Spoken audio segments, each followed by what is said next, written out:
Gabriel Attal hier en conférence de presse pour dévoiler le programme de la majorité sortante en cas de victoire lors de ces élections législatives. Une conférence de presse à laquelle vous étiez, Sébastien Krebs. Oui, alors il y avait quelque chose d'assez frappant, c'est que Gabriel Attal ne cite absolument jamais le nom d'Emmanuel Macron. Il parle plus non plus d'ailleurs de majorité présidentielle. On a effacé le président, il n'apparaît pas dans le clip de campagne, il n'apparaît plus, on l'a déjà dit sur les tracts. Et puis alors il dit autre chose, Gabriel Attal, il dit il y aura un avant et un après dans la pratique du pouvoir et dans l'équilibre des institutions. Si ça c'est pas une prise de distance, ça veut dire en clair, si ça marche et que je réussis à obtenir une majorité, il faudra me renommer à Matignon et puis je dépendrai plus vraiment du président. Je pourrais gouverner tout seul. Alors c'est tout l'enjeu. Gabriel Attal peut-il sauver les meubles? C'est vrai qu'il y a quelques jours, Emmanuel Macron disait c'est mon petit frère.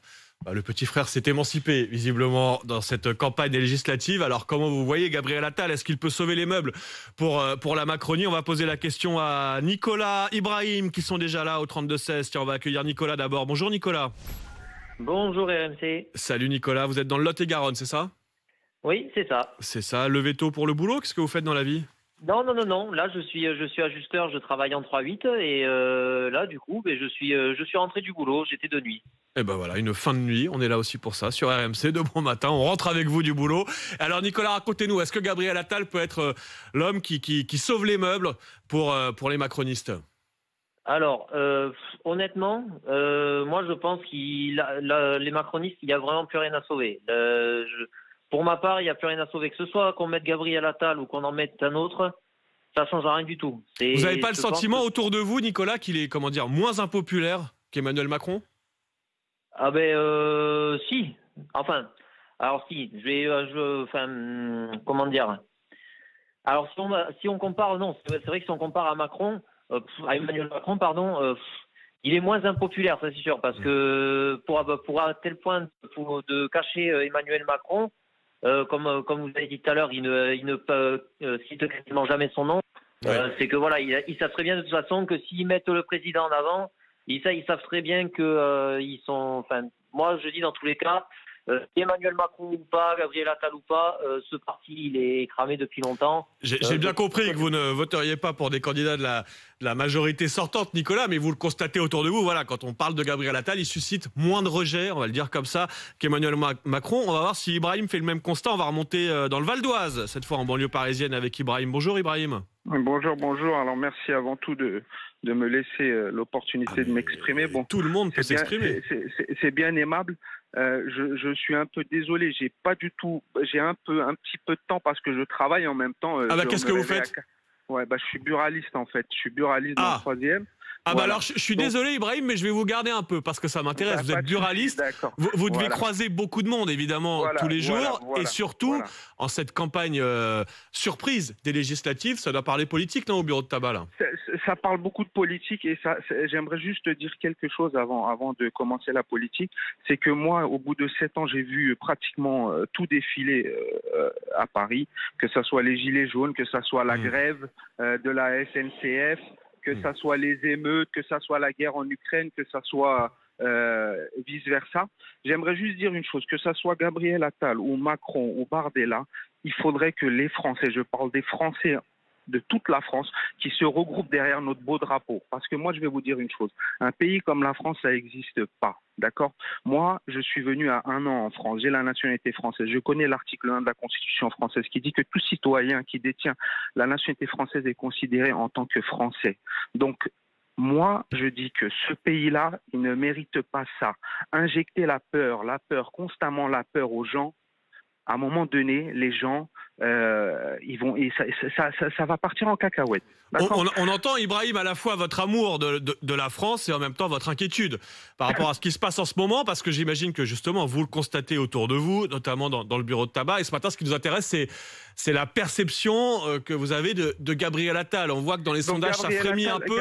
Est-ce que c'est la bonne stratégie? Je vous le pose comme ça, Ibrahim. Gabriel Attal, pour moi, ça fait 1 an qu'il a été élu Premier ministre. Je pense je vais préciser 2 choses. Ça fait 6 mois et il a été nommé Premier ministre. Il n'a pas été élu. Mais justement, là, il dit c'est l'occasion, avec ces élections, de quelque part de m'élire Premier ministre. Pour moi, il a été élu par notre président Emmanuel Macron, que je respecte, même s'il a fait des erreurs, même s'il a fait quelques erreurs, je les ai vues, je les ai constatées, parce qu'il y avait beaucoup de personnes qui sont remontés contre notre président. Moi, je dis notre président parce que c'est lui qui dirige la France. Et je le respecte, même s'il a fait des erreurs, même s'il a fait... Je sais qu'il a fait des bonnes choses aussi. Il a fait beaucoup de bonnes choses aussi. Parce que je vais vous donner juste un exemple. Accueillir des enfants de Daesh pour les ramener dans le sol en France, aucun pays ne le fera. D'accord ? Il faut dire la réalité. Moi, je mets le point sur ça. Mais donc, Ibrahim, vous mettez le point sur Attal, ça, c'est aussi une décision que beaucoup lui reprochent et voilà, qui fait encore aujourd'hui débat. En attendant, Ibrahim, j'aimerais savoir, dans le bureau de tabac, quand on dit Emmanuel Macron ou Gabriel Attal, quelles sont les réactions aujourd'hui ? J'ai beaucoup d'amis qui sont comme vous, qui sont dans la presse et ils sont partagés. Il y en a qui disent que oui, il est bien. Il y en a qui disent qu'il est très très intelligent. Certes, il a fait des erreurs, mais il faut dire la réalité. On va revenir sur le sujet de Gabriel Attal, qui vienne au pouvoir ou pas.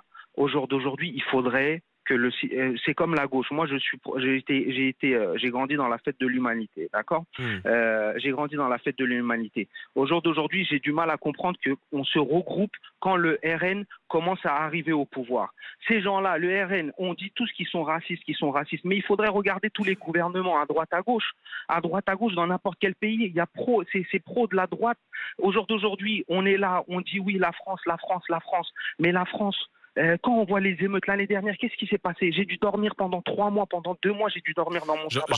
J'entends de la colère et de l'émotion aussi ce matin dans votre témoignage, Ibrahim, mais c'est intéressant de vous entendre, d'entendre aussi l'inquiétude, parce que oui, on parle beaucoup de ces législatives, ça suscite aussi beaucoup d'inquiétude auprès des Français. J'aimerais, Ibrahim et Nicolas, qu'on accueille aussi Jérôme, que tout le monde puisse prendre la parole ce matin. Jérôme, lui, nous appelle de l'Essonne. Bonjour Jérôme. Oui, bonjour.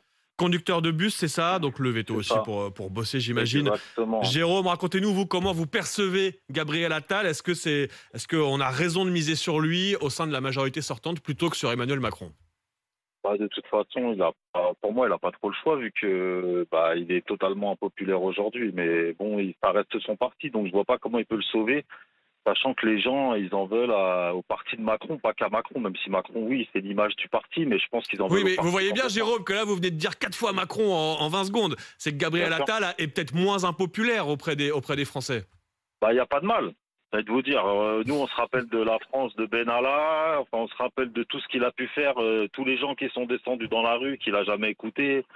C'est la France du mépris, de la division. C'est la France de moi. Macron, pour moi, c'est comme ça que je le vois, quoi. J'ai bien compris. Mais ma question, c'est encore une fois, Gabriel Attal. J'entends bien la rancœur envers le rejet d'Emmanuel Macron. Moi, oui. Est-ce que voilà, vous associez entièrement Gabriel Attal à cette image, ou est-ce qu'il peut donner une forme de renouveau, en tout cas, à la majorité sortante ?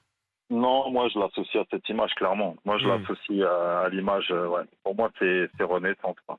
Ouais, non, mais je l'entends bien aussi. Merci Jérôme d'être passé par le 32-16. On remercie aussi Ibrahim, Nicolas d'être venu témoigner ce matin. On va continuer évidemment à en débattre avec vous au 32-16. Vous n'hésitez pas à prendre la parole, vous aussi, sur cette question. Est-ce que quelque part, Gabriel Attal peut sauver la majorité sortante ? Est-ce que la Macronie a raison de miser sur lui plutôt que sur Emmanuel Macron pour cette campagne des législatives ? On continue à la vivre tous ensemble, cette campagne évidemment. Ça se passe au 32-16 sur RMC.